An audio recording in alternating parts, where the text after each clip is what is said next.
Hello dear student, स्वागत है आप सभी का शुभम क्लासेस के इस नए वीडियो में। मैं संजीव सर। स्टूडेंट, आज के इस वीडियो में हम आपके न्यूमेरिकल की सीरीज को कंटिन्यू करने वाले हैं और जिन बच्चों को न्यूमेरिकल में प्रॉब्लम होती है वो खास करके न्यूमेरिकल की एक भी सीरीज ना मिस करें, क्योंकि इस न्यूमेरिकल की सीरीज में पूरे आपके चैप्टर नंबर 1 से लेकर चैप्टर नंबर 14 तक जितने भी न्यूमेरिकल आपके पिछले 3 साल से बोर्ड एग्जाम में पूछे गए हैं सभी न्यूमेरिकल को डिस्कस किए जाएंगे विद आंसर सहित। ठीक है, कैलकुलेशन भी एक एक न्यूमेरिकल का हम करके यहाँ पे आपको बता रहे हैं, तो ध्यान से वीडियो को देखिएगा, अंत तक देखिएगा बिना स्किप किए हुए, जिससे आपको A to Z सारी चीज़ें समझ में आ जाएं कि न्यूमेरिकल में आपसे मिस्टेक कहाँ होती है, क्या दिक्कत होती है। ये सारी चीज़ें आप न्यूमेरिकल की इस वीडियो को देखकर सीख जाएंगे और आप भी पूरी सीरीज अगर रेगुलरली देखते हैं तो आप भी एक बात गारंटी के साथ कह सकते हैं कि अब कोई भी न्यूमेरिकल हमको दे दीजिए, हम उसको सॉल्व कर लेंगे, लेकिन अगर आप पूरी सीरीज देखेंगे तो। चलिए स्टार्ट करते हैं वीडियो को।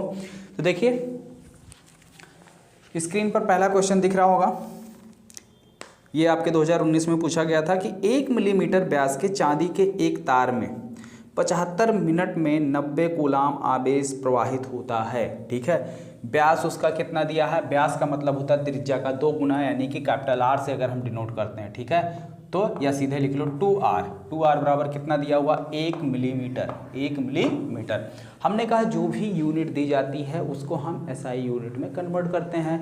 तो दूरी यानी मिलीमीटर तो अगर हम किसी चीज़ की दूरी मेजर कर रहे हैं या उसकी त्रिज्या मेजर कर रहे हैं तो ये सारी चीज़ें हमें मीटर में होनी चाहिए, क्योंकि SI यूनिट मीटर में होती है। तो इसको मीटर में बदलने के लिए 10 से भाग करोगे तो ये सेंटीमीटर में आ जाएगा, फिर 100 से भाग करोगे तो ये किस में जाएगा, मीटर में। तो यानी कुल मिला के 10 से भाग करेंगे 10 घात -1 से गुणा, ठीक है, 100 से भाग करेंगे 10 घात -2 से गुणा, 10 घात -1 और 10 घात -2 कितने हो गए, 10 घात -3 से गुणा कर देंगे। नहीं समझ में आया तो बारी बारी से करके देख लिए। 10 से भाग किया हमने सेंटीमीटर में हुआ, फिर 100 से भाग किया हमने तो ये किस में आ गया, अब मीटर में आ गया। अब देखिए 1 2 3 0 है तो 1 × 10 घात -3 मीटर। ठीक, काफ़ी बेसिक चीज़ें हैं, तो चलिए हम करके भी दिखा दिए कि कैसे होगा। 75 मिनट में समय आपको दिया हुआ है T बराबर 75 मिनट, लेकिन हमने कहा कि टाइम का जो SI यूनिट है वो सेकंड होना चाहिए, तो इसको सेकंड में कर लो। 75 × 60, क्योंकि 1 मिनट में होते हैं 60 सेकंड, तो 60 से हमने गुणा कर लिया, कितना आ गया 0, 6 पंचे 30 के 0, 6 सते 42 और 3 45, 4500 सेकंड। ठीक, टाइम है 90 कूलाम आवेश प्रवाहित होता है। क्यू की वैल्यू कितनी हो गई, इंपॉर्टेंट अनाउंसमेंट उन सभी स्टूडेंट के लिए जो इस साल जेईई मेंस एंड एडवांस को क्लियर करना चाहते हैं, उनके लिए अनअकैडमी लेकर आए ऑल इंडिया रैंकर समिट 2021 जो स्टार्ट हो रहा है 20 और 21 फरवरी को। इसमें 2 दिन ये चलेगा, टोटल 18 सेशन होंगे और अनअकैडमी के 8 टॉप एजुकेटर आपका लाइव डाउट सॉल्व करेंगे और 19 रैंकर जो जेईई मेंस एंड एडवांस में बहुत अच्छे रैंक से सेलेक्ट हुए थे। सबसे मोस्ट इंपॉर्टेंट बात, आपको इसको क्यों अटेंड करना चाहिए, क्योंकि यहाँ पर आपको टिप्स एंड ट्रिक मिलेंगे कि आप कैसे एग्जाम को क्रैक। अगर आपके मन में कोई डाउट है तो आप पूछ सकते हो और आप अच्छे रैंक कैसे लाओ ये भी आपको बताया जाएगा। तो ये आपके लिए बहुत ही स्पेशल हो जाता है। ये आप पूरा टाइम शेड्यूल देख सकते हो 20 फरवरी को। यहाँ पर आपको इतने एजुकेटर जो भी आपका डाउट होगा आप पूछ सकते हो और 21 फरवरी को यहाँ पर तो जितने भी स्टूडेंट। और एक इम्पॉर्टेंट ये भी है कि इसमें 8 टॉप एजुकेटर जैसे अमन गतवाल, नमो कौल सर, मनोज चौहान सर, तो ऐसे एजुकेटर आपका लाइव डाउट सॉल्व करेंगे। और आपको इसके लिए कुछ नहीं करना है, डिस्क्रिप्शन में लिंक है, उस लिंक पर क्लिक करके आप इसमें इनरोल कर सकते हैं और आप बिल्कुल फ्री में अपने सारे डाउट क्लियर कर सकते हैं। बस आप जैसे ही इनरोल पे क्लिक करोगे आपको एक कोड मांगेगा, उसमें आप शुभम @12 यूज़ करोगे, आप इसको फ्री में इनरोल कर लोगे। और एक इंपॉर्टेंट अनाउंसमेंट, जितने भी स्टूडेंट अभी तक प्लस कोर्स नहीं लिए हैं उन सभी के पास 28 फरवरी तक आखिरी मौका है, तब तक आपको 10% डिस्काउंट दिया जा रहा है, उसके बाद ये आपको डिस्काउंट नहीं मिलेगा। ठीक है, तो अगर आपको 10% डिस्काउंट चाहिए तो शुभम @12 यूज़ करो और पूरे फीस से 10% डिस्काउंट आपको मिल जाएगा। स्टार्ट करते हैं आज की इस वीडियो को। 90 कूलाम। ठीक है, 90 कूलाम, ये तो SI यूनिट में है ही है आवेश। यदि प्रति सेंटीमीटर क्यूब आयतन में मुक्त इलेक्ट्रॉनों की संख्या, प्रति सेंटीमीटर क्यूब, ठीक है, आयतन में मुक्त इलेक्ट्रॉनों की संख्या n = दिया है, मुक्त इलेक्ट्रॉनों की संख्या स्मॉल n = दे दिया है 5.8 × 10 की घात 22। ठीक है हो तो वैद्युत धारा तथा इलेक्ट्रॉन का अनुगमन वेग ज्ञात कीजिए। आपको निकालना है I और दूसरी चीज़ निकालना है VD। ठीक है, तो ये चीज़ें आपको निकालनी है। तो ये चीज़ें कैसे निकलेंगी? सिंपली धारा तो हम आसानी से निकाल सकते हैं प्रति सेकंड, ठीक है, या आवेश प्रवाह की दर को विद्युत धारा कहते हैं। विद्युत धारा की बेसिक सी डेफिनेशन है। तो I बराबर क्या लिखते हैं हम? Q/T। I बराबर क्या लिखते हैं? Q/T। Q की वैल्यू आपको दी हुई है, कितना है? 90 कूलाम, 90/। T की वैल्यू कितनी दी हुई है? कितना सेकंड? 4500 सेकंड। एक जीरो से एक जीरो कैंसिल हो गया। ठीक है, तो I बराबर आया कितना? 5 1 9 1 9 और 9 5 9 45 ना। ठीक है, आया 50। तो 1/50। तो 1/50 का मतलब क्या हो जाएगा? 0.02। ठीक है, 0.02 एम्पियर। क्योंकि भाई देखिए सिंपली अगर 1 में 50 से आप भाग करेंगे तो भाग तो जाएगा नहीं, तो आप दशमलव बढ़ाएंगे 0 आ जाएगा। ठीक, अब भी नहीं जाएगा, फिर आप 0 बढ़ाएंगे, फिर यहाँ 0 आ जाएगा, 100 हो जाएगा, तो 50 दूनी 100। ठीक, समझ में आ गया ना? कोई दिक्कत नहीं है। तो इतना एम्पियर। धारा का मान निकल के आ गया कितना? 0.02। ठीक है, 0.02 एम्पियर। चलिए एक चीज़ हमने कैलकुलेट कर लिया। दूसरी चीज़ क्या पूछा है? अनुगमन वेग पूछा। ठीक है, और कुछ पूछा नहीं। अनुगमन वेग VD पूछा। तो अनुगमन वेग VD, धारा तथा अनुगमन वेग में हम क्या संबंध जानते हैं? I बराबर होता है NEA/VD। NEA/VD। तो यहाँ से VD इक्वल टू क्या हो जाएगा? VD इक्वल टू हो जाएगा I/NEA। ठीक, I की वैल्यू आपने निकाल रखी है, कितना है? निकल 0.02 बटे N की वैल्यू देखिए यहाँ क्वेश्चन में दिया हुआ है। ठीक है, कितना दिया हुआ भाई? N की वैल्यू जरा ध्यान दीजिए आप लोग। कहाँ है? ठीक है, हमने लिखा ना, ये देखिए N की वैल्यू यहाँ पे दे रखा। N की वैल्यू यहाँ पे दे रखा। ठीक है, 5.8 इंटू 10 की पावर 22 सेंटीमीटर क्यूब दिया है। ये क्या दिया है? सेंटीमीटर क्यूब दिया, लेकिन हमें इसको बनाना मीटर क्यूब में। किस में बनाना है? मीटर क्यूब में। तो ध्यान से देखिए कैसे होगा, क्योंकि सारी चीज़ें हमारी प्रॉपर SI यूनिट में होनी चाहिए। ठीक है, तो कितना है? 5.8 इंटू 10 की पावर 22, ये है आपका सेंटीमीटर क्यूब। तो इसको मीटर क्यूब बनाने के लिए क्या करेंगे? 1 मीटर, अगर कोई चीज़ सेंटीमीटर में दिया रहता है उसको मीटर में बनाते हैं तो क्या करते हैं? 100 से भाग करते हैं। तो यहाँ सेंटीमीटर कितनी बार है? सेंटीमीटर गुणे सेंटीमीटर गुणे सेंटीमीटर, यानी 3 बार सेंटीमीटर करोगे तब सेंटीमीटर क्यूब आएगा। क्यूब का मतलब यही ना होता है कि उसको 3 बार गुणा किया। तो एक बार 100 से भाग करोगे, फिर 100 से भाग करोगे, फिर 100 से भाग करोगे, यानी कि 100 से 3 बार भाग करोगे तब ये मीटर क्यूब में बदलेगा। ठीक है, तो 5.8 गुणे 10 की पावर 22 बटे 100 एक बार हो गया, गुणे 100 2 बार हो गया, गुणे 100। अब ये आ गया आपका मीटर क्यूब। ठीक, 1 2 3 4 5 6, नीचे टोटल कितने जीरो हो गए? 6 जीरो। 5.8 इंटू 10 की पावर 22 बटे 10 की पावर 6। अब ये 10 की पावर ऊपर जाएगा, क्या हो जाएगा? माइनस हो जाएगा। तो n की वैल्यू कितनी आ जाएगी? 5.8 इंटू 10 की पावर 22। ठीक है, ये ऊपर जाएगा, माइनस हो जाएगा, इंटू 10 की पावर -6। अब देखो दोनों सॉल्व करो। 10 की पावर आधार सेम है, घाते आपस में क्या होंगी? सेम है तो जुड़ जाएंगे, अगर डिफरेंस घट जाएंगे। तो 5.8 इंटू 10 की पावर 16। ठीक है, ये चीज़। तो अब एक ही जगह n की जगह क्या वैल्यू रखेंगे आप?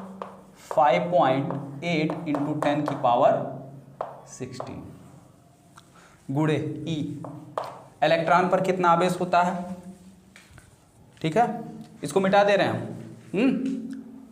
उसको हम मिटा दे रहे हैं क्योंकि आगे और भी चीज़ें कैलकुलेट करनी है। तो ये तो कैसे किसको कन्वर्ट करना जाता है, कन्वर्जन तो आप लोग सीखे ही होंगे क्लास 8 में ही। ठीक है, या और पहले ही सीख लिए होंगे। सेंटीमीटर को मीटर में बदलना, इसको उसमें बदलना, ये तो सारी चीज़ें आप काफ़ी बेसिक हैं। ई, इलेक्ट्रॉन पर चार्ज कितना होता है? 1.6 गुणे 10 घात -19। ए क्या है?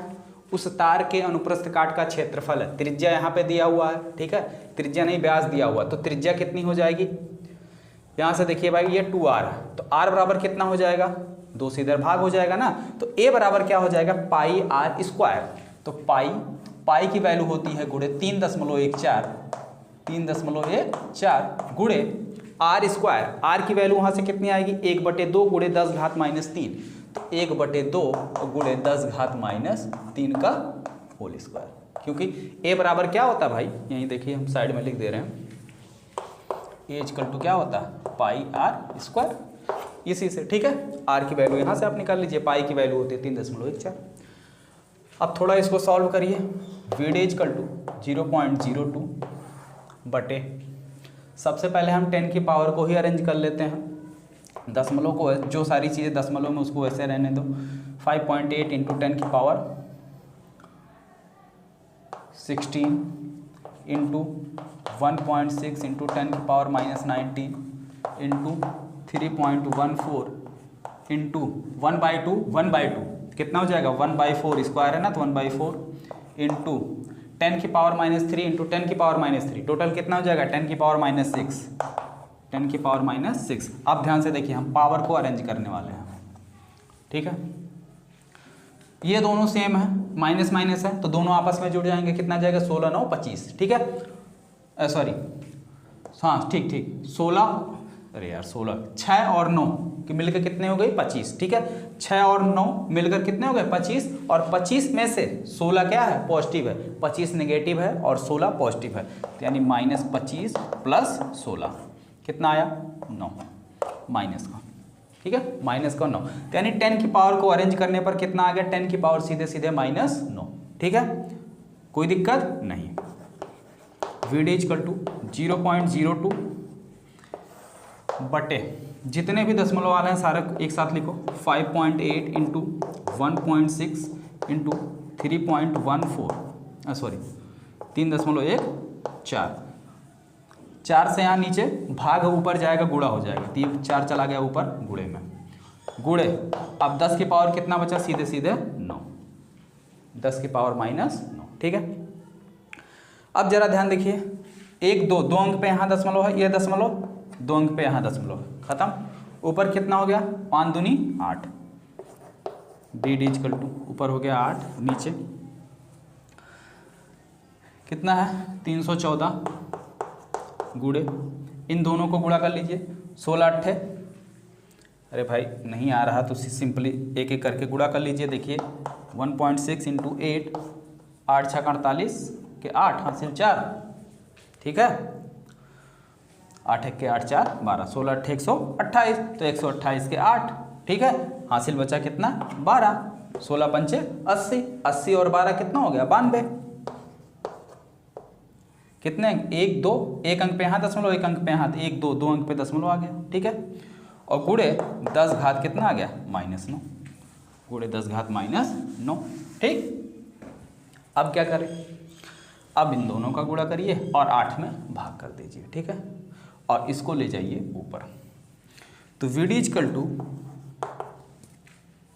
8 बटे, अब इत्मीनान से आप लोग इसको गुणा करके बताइए कितना आएगा, और भाग करके बताइए, हम डायरेक्ट गुणा भाग करके यहाँ पे डायरेक्ट आंसर लिख दे रहे हैं, आप लोग गुणा भाग करके अपना आंसर मिला लीजिए, ठीक है, कैलकुलेशन आप कर लीजिए, हम डायरेक्टली इन दोनों का गुणा करके, ठीक है, यहाँ पे लिख दे रहे हैं कि कितना आएगा। चलिए ध्यान से देखिए,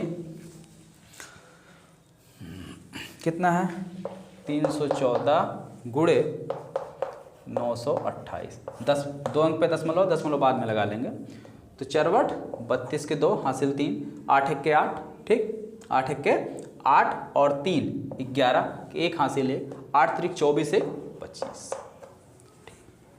2 से 2 चौक 8, 2 1 के 2, 2 तिहाई 6, 9 से 9 चौक 36 के 6 हासिल 3, 9 1 के 9 3 12, 9 3 27 और 1 28, 2 9 8 5 13 के 3, 6 2 8, 8 2 10 11, 8 1 9 2, 1 2 2 अंक पे दशमलव, 1 2 अंक पे दशमलव, ठीक है, यहाँ दशमलव लग गया, कितना आ गया, तो आ गया 2913/92 गुणे, अब ये 10 की पावर ऊपर जाएगा, 10 की पावर +9 हो जाएगा, 10 की पावर क्या हो जाएगा +9, और 10 की पावर +9 का मतलब होता है 8 के बाद 9 जीरो, 8 के बाद कितना आ गया 9 जीरो। अब आसानी से जितना भी आए इसमें भाग कर लो, ठीक है, 8 के बाद 9 जीरो लगाओ और इस संख्या से उसमें उठा के भाग कर दो। भाग करने के बाद जो आपका आंसर आएगा वो हम आपको डायरेक्टली लिख दे रहे हैं। भाग करने के बाद जो आपका आएगा स्टूडेंट, वो आएगा 2.74 इंटू 10 की पावर -6 मीटर पर सेकंड। मुझे कुछ यहाँ पे दिक्कत लग रहा तो आप लोग चेक कर लीजिए, इतना नहीं आएगा, कुछ और ही आएगा। चलिए हम ही चेक कर दे रहे हैं, रुकिए 1 सेकंड, वीडियो को हम रोक के चेक करते हैं। तो हमने कैलकुलेशन चेक कर लिया, कैलकुलेशन बिल्कुल सही है, ठीक है। जहाँ पे माइनस है, माइनस की जगह पे प्लस रहेगा, बस सब कुछ सही है, ठीक। माइनस की जगह पे क्या रहेगा, प्लस रहेगा, तो प्लस लिखा नहीं जाता, प्लस 10 की पावर 6, ठीक है, मीटर पर सेकंड। ये आपकी आई अनुगमन वेग की वेलोसिटी। चलिए आगे बढ़ते हैं अगले क्वेश्चन की तरफ। इसको जिसको नोट करना हो नोट कर लीजिए, क्वेश्चन काफ़ी ज़्यादा इंपॉर्टेंट है। देखिए अगला क्वेश्चन आपकी स्क्रीन पर दिख रहा है, तब तक आप लोग इसको ध्यान से पढ़िए और हम बोर्ड को साफ कर लेते हैं। हाँ, कल किसी बच्चे ने कमेंट किया था कि सर आप तुरंत लिखकर तुरंत मिटा देते हैं, हम स्क्रीनशॉट नहीं ले पाते हैं। तो भाई जिसको भी स्क्रीनशॉट लेना है, आप वीडियो को रोक के स्क्रीनशॉट ले सकते हैं ना। ऐसा तो है नहीं कि आप वीडियो को रोक नहीं सकते या कुछ नहीं कर सकते, आप वीडियो रोक लीजिए, स्क्रीनशॉट जितना मर्जी 8, 10, 100, 200 जितना स्क्रीनशॉट चाहिए ले लो, कौन आपको मना कर रहा है। तो हर चीज़ का तरीका होता है। अब सर सारी चीज़ें सरे जी से पूछोगे तो यार कुछ अपना भी दिमाग लगाओगे कि नहीं लगाओगे। हाँ चलो क्वेश्चन देखिए, 200 वोल्ट 0.2 एम्पियर धारा वाले बल्ब के तंतु के भीतर तार की लंबाई 20 सेंटीमीटर, तार की लंबाई कितनी दी है, 20 सेंटीमीटर। तंतु के पदार्थ का विशिष्ट प्रतिरोध यानी कि रोज दिया हुआ 5 × 10⁻⁷ ओम मीटर है। तार के व्यास की गणना कीजिए, यानी तार का व्यास हमें निकालना, ठीक है। सबसे पहले तो ये देखिए आपको दिया क्या है, वोल्ट दिया है, V = कितना दिया है 200 वोल्ट। धारा इसमें कितनी बह रही 0.2 एम्पियर, ठीक है, धारा 0.2 एम्पियर। तार की लंबाई L = 20 सेंटीमीटर। तो हमने कहा सेंटीमीटर को तुरंत मीटर में, तो 20 × 10⁻² मीटर, ठीक है। तार का विशिष्ट प्रतिरोध रो दिया हुआ है, कितना है 5 × 10⁻⁷ ओम मीटर, ठीक। हमें निकालना क्या है, तार के व्यास की गणना कीजिए, यानी कि 2R निकालना है, 2R निकालना है, तार का व्यास निकालना है, ठीक है। विशिष्ट प्रतिरोध = फार्मूला क्या होता है, ध्यान से देखिए, विशिष्ट प्रतिरोध रो = होता है RA/L, ठीक है।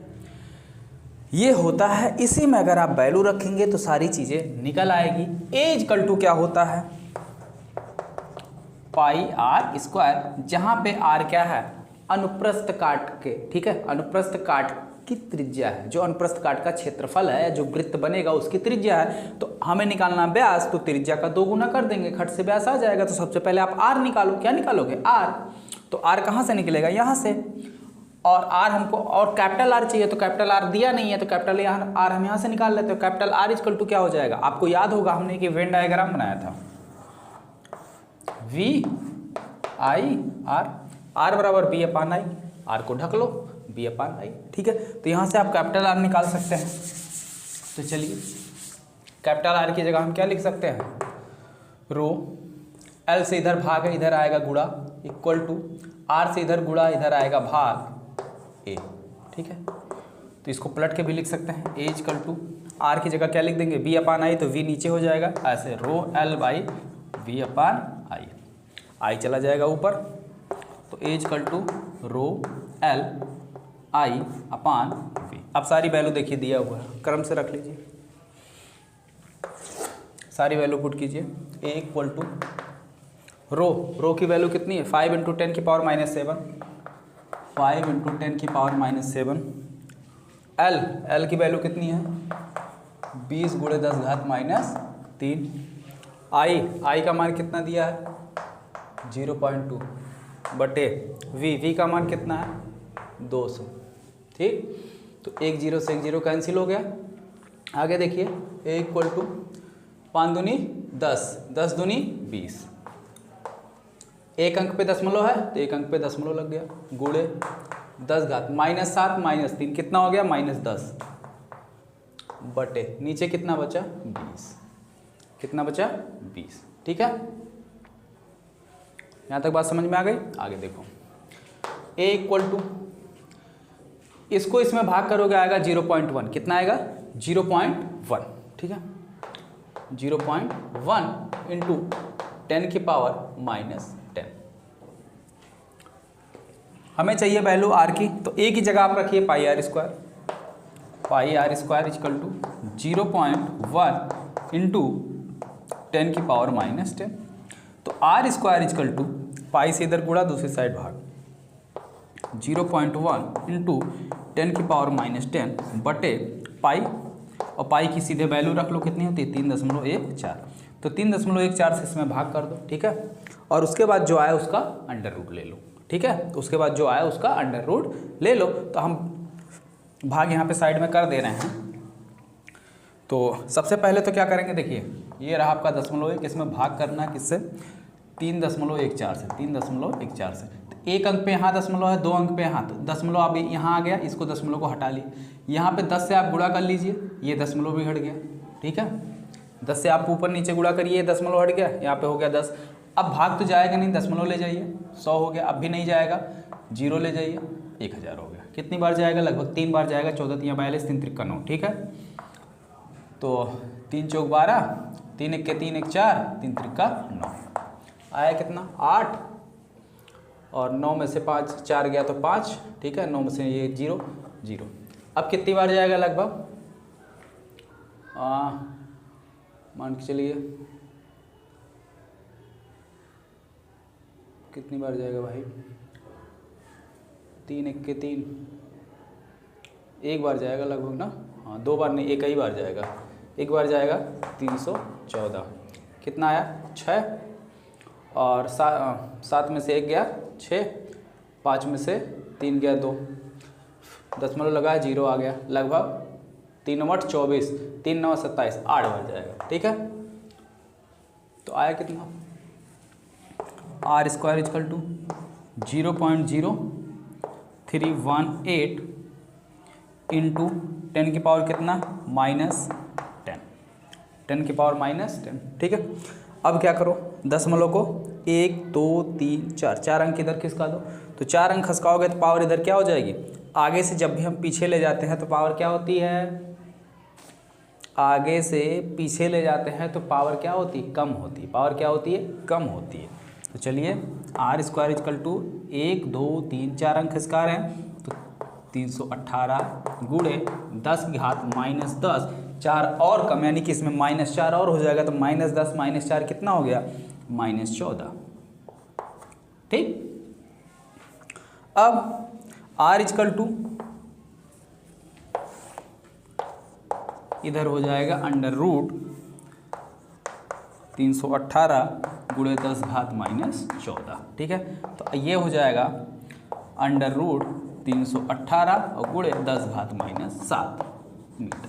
ठीक है, अब 318 का आप वर्गमूल निकाल लीजिए, कितना आएगा वही आपका आंसर हो जाएगा। तो वर्गमूल आप लोग निकाल लेंगे। ठीक है, वर्गमूल वगैरह आप लोग निकाल लीजिए, तो वर्गमूल निकालेंगे लगभग ये आपका आ जाएगा,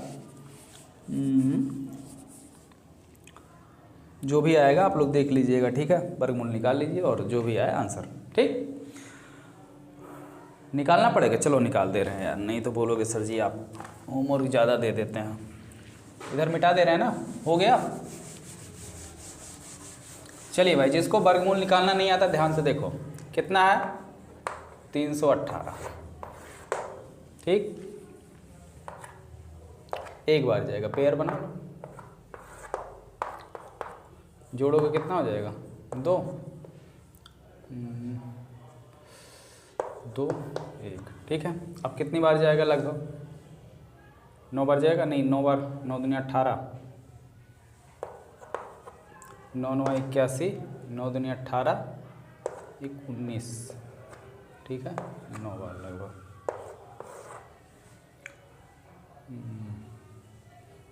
सात और इसमें 17, ठीक है। 10 लगाएंगे, 2 0 आएगा, जो भी आएगा, ठीक है। तो आएगा कितना 19 दशमलव समथिंग आएगा, 1700 हो जाएगा तो 36, फिर 3 5 लगभग 5 बार जाएगा।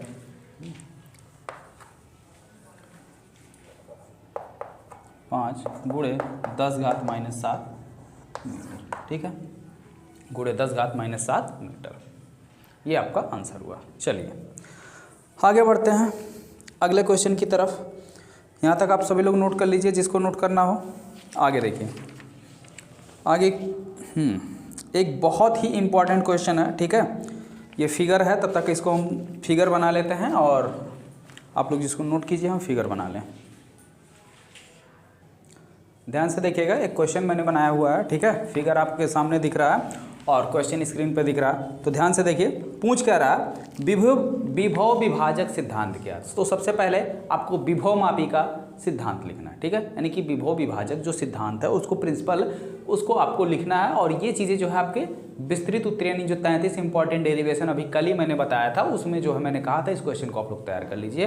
और टॉप 20 इंपॉर्टेंट क्वेश्चन की सीरीज भी मैंने करवाई है, उसमें भी विभव विभाजक सिद्धांत को मैंने अच्छे से बताया है, ठीक है। आगे देखिए, एक तार AB है 100 सेंटीमीटर लंबा, यानी AB जो तार है वो 100 सेंटीमीटर लंबा है और इस तार का प्रतिरोध कितना है 10 ओम है। प्रतिरोध कितना दिया है, R बराबर 10 ओम, ठीक है। यह एक 40 सेंटीमीटर ओम एवं विद्युत वाहक बल 2 वोल्ट एवं नगण्य आंतरिक प्रतिरोध की बैटरी के साथ श्रेणी क्रम में जुड़ा है। यानी जो बैटरी का इंटरनल रेजिस्टेंस है, आंतरिक प्रतिरोध है, वो बिल्कुल ना के बराबर है। तो चलिए छोड़ देते हैं, ना के बराबर है और 40 सेंटीमीटर के रेजिस्टेंस के साथ में जुड़ा हुआ है, ठीक है। तो इस रेजिस्टेंस का प्रतिरोध कितना है, ये तार का, ठीक है, ये तार का प्रतिरोध है। और इस रेजिस्टेंस का प्रतिरोध कितना है, R = 40 ओम। तो पूरे परिपथ का कुल प्रतिरोध कितना हो गया, कैसा कह रहा है, श्रेणी क्रम में जुड़ा है, तो श्रेणी क्रम में जुड़ा है तो भाई दोनों जुड़ जाएंगे। कुल प्रतिरोध कितना हो गया,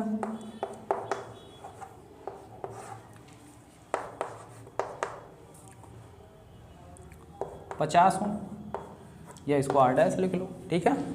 कुल प्रतिरोध कितना हो गया 50। अब परिपथ में बहने वाली कुल धारा आप निकाल लीजिए। इस परिपथ में टोटल कितनी धारा बहेगी, धारा I बराबर कुल विद्युत वाहक बल बटे प्रतिरोध। तो विद्युत वाहक बल कितना है 2 वोल्ट, 2/50, यानी कि 0.01 कितना आएगा भाई, भाग करके देखिए, 5 चौक 20, 0.04, ठीक है, इतना एम्पियर धारा निकल गई। हमें निकालना क्या है, ये ध्यान से देखिए, हमें निकालना है धारा मापी G की अविक्षेप स्थिति में E2 का विद्युत वाहक बल कितना होगा।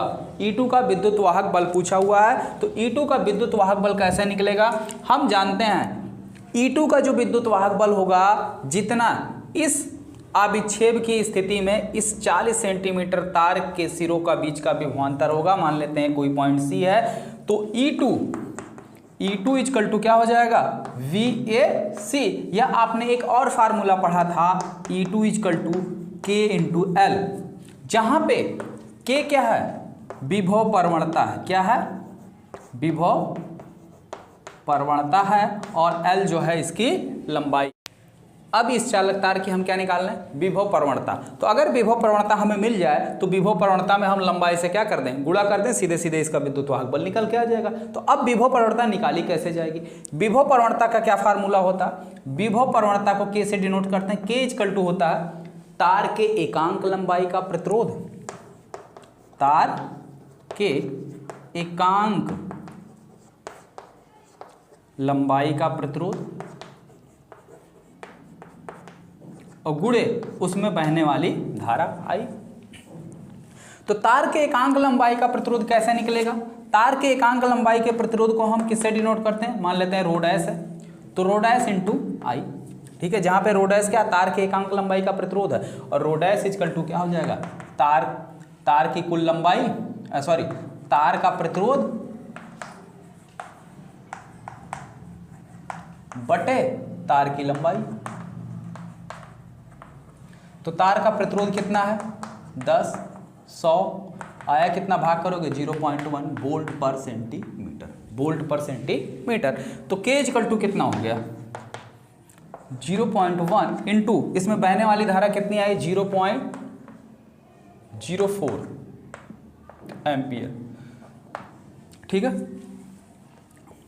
तो के इक्वल टू कितना हो गया? गुणा कर लो भाई, 0.004 वोल्ट पर सेंटीमीटर। ये विभव प्रवणता का मात्रक होता है, वोल्ट पर सेंटीमीटर, ठीक है। तो अब विभव प्रवणता निकल के आ गई। हमें निकालना क्या? विद्युत वाहक बल E2। तो E2 इक्वल टू क्या हो गया? ये रहा आपका समीकरण नंबर 1, बना लो। इसमें E2 equal to K into L. K की वैल्यू कितनी है? के की वैल्यू निकालें 0.04 गुणे एल की वैल्यू कितनी है? 40। तो सेंटीमीटर, देखिए ये रहा वोल्ट सेंटीमीटर, और गुणे इसकी लंबाई कितनी हो जाएगी? मात्रक क्या? 40 सेंटीमीटर। तो सेंटीमीटर से सेंटीमीटर कैंसिल हो जाएगा, जो आएगा वो आपका वोल्ट हो जाएगा। गुणा कर लीजिए 0.00, ठीक है, 4 चौक 16, 0, ठीक। कितने अंक? 1 2 3 अंक पे दशमलव है, तो 1 2 3 अंक पे दशमलव लगाएंगे, कितना आ जाएगा आपका? ठीक है, देखिए 1 2 3 यहाँ दशमलव चला जाएगा, तो 0.16 वोल्ट।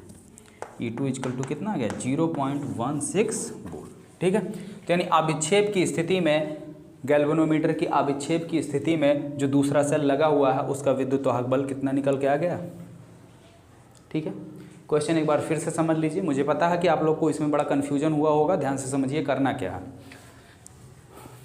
ये फिगर दिया हुआ है, इसमें कह रहा है कि एक 40 ओम का प्रतिरोध, ठीक है, 40 ओम का एक कोई विभव विभाजक यंत्र है जिसकी लंबाई दी हुई है AB बराबर 100 सेंटीमीटर। ये विभव विभाजक यंत्र जो है 40 ओम वाले प्रतिरोध के साथ साथ एक बैटरी, ठीक है, 2 वोल्ट की बैटरी जिसका आंतरिक प्रतिरोध नगण्य है उसके साथ श्रेणी क्रम में जुड़ा हुआ है, ठीक है। तो जब इसके साथ ये श्रेणी क्रम में जुड़ा हुआ है तो सेल का आंतरिक प्रतिरोध नगण्य है, और इस जो चालक तार है आपका AB, इसका प्रतिरोध दिया हुआ है 10 ओम। तो परिपथ का कुल प्रतिरोध कितना हो गया? 40 और 10 मिलके हो गए 50 ओम, ठीक है। तो परिपथ में हमने निकाली सीधे बहने वाली धारा यहां से। तो परिपथ में बहने वाली धारा कैसे आ गई? परिपथ का कुल प्रतिरोध, सॉरी परिपथ, धारा V अपान R होता है। तो परिपथ का वोल्टेज कितना? 2, कुल प्रतिरोध 50, भाग लगा दिया, ठीक है। अरे भाई दशमलव बढ़ाएंगे, ठीक है, दशमलव लगाए 0 गया, अब भी पहाड़ा नहीं जा रहा। फिर एक बार 0 बढ़ाएंगे, अब यहाँ पे हो गया 200। तो अब 25 काट के देख लो भाई, 1 0 कट से 5 चौक 20, समझ में आ गया? धारा निकल के आ गई। हमें निकालना है जो दूसरा सेल लगा हुआ उसका विद्युत वाहक बल, और हम ये फार्मूला जानते हैं कि ये जो दूसरा सेल लगता है इसका विद्युत वाहक बल गैल्वेनोमीटर में अभिक्षेप की स्थिति में, जो गैल्वेनोमीटर के तार का, यानी जहाँ पे शंट हम यूज करते हैं उसका जो विभवांतर होता है उसी के बराबर होता है। और इसका विभवांतर होता कितना है? विभव यानी तार की विभव प्रवणता और गुणे इसकी लंबाई। तो तार की विभव प्रवणता हमने मान लिया K, और इसकी लंबाई यहाँ हमने मान लिया L की वैल्यू दी हुई है 40 सेंटीमीटर। तो अगर हम विभव प्रवणता निकाल लें तो आसानी से E2 निकाल सकते हैं। तो विभव प्रवणता कैसे निकलेगी? विभव प्रवणता की फार्मूला होता है तार के एकांक लंबाई का प्रतिरोध और गुणे तार में बहने वाली धारा। तो तार के एकांक लंबाई का प्रतिरोध कैसे निकालेंगे? तार के कुल प्रतिरोध में तार की लंबाई से भाग कर देंगे। तो तार का कुल प्रतिरोध कितना था? 10 ओम, और लंबाई कितनी थी? 100 सेंटीमीटर। हमने भाग कर दिया 0.1 वोल्ट पर सेंटीमीटर। सॉरी भाई, यहाँ पे वोल्ट नहीं है, ये ओम है यार, सॉरी माफ करना, ठीक है। क्योंकि इसका मात्रक प्रतिरोध का मात्रक ओम होता है, नीचे जो लंबाई है उसका मात्रक सेंटीमीटर होता है, तो ओम बटे सेंटीमीटर। ठीक है, तो ये चीज़ आ गया। तो K इक्वल टू कितना हो गया, K इक्वल टू हमने वैल्यू रख लिया यहाँ पे, देखिए K की वैल्यू कितनी आ गई, ये इसमें तार के एकांक लंबाई का प्रतिरोध कितना आ गया 0.1, और इसमें बहने वाली धारा कितनी है 0.04 एम्पियर। तो इसको हमने मल्टीप्लाई किया 1 2 3 1 2 और एक अंक पे यहाँ, तो 3 अंक हो गए, तो 1 2 3 अंक पे दशमलव लगा लिए, और फिर यहाँ पे भी आप लिख लीजिए भाई ओम। ठीक है, ओम बटे सेंटीमीटर। ठीक, K की वैल्यू निकल गई। अब K की वैल्यू उठा के आप यहाँ रख दो समीकरण नंबर 2 में। K की वैल्यू आपने ये रखा और L बराबर कितना 40 सेंटीमीटर, तो गुणे सेंटीमीटर करेंगे तो सेंटीमीटर से सेंटीमीटर कैंसिल हो जाएगा, जो आएगा वो आपका, जो बचेगा वही आपका जो है मात्रक हो जाएगा। ठीक है, बोल्ट जो है आपका मात्रक बन जाएगा, क्योंकि भाई निकालना क्या है, विद्युत वाहक बल, और विद्युत वाहक बल का मात्रक क्या होता है, बोल्ट होता है।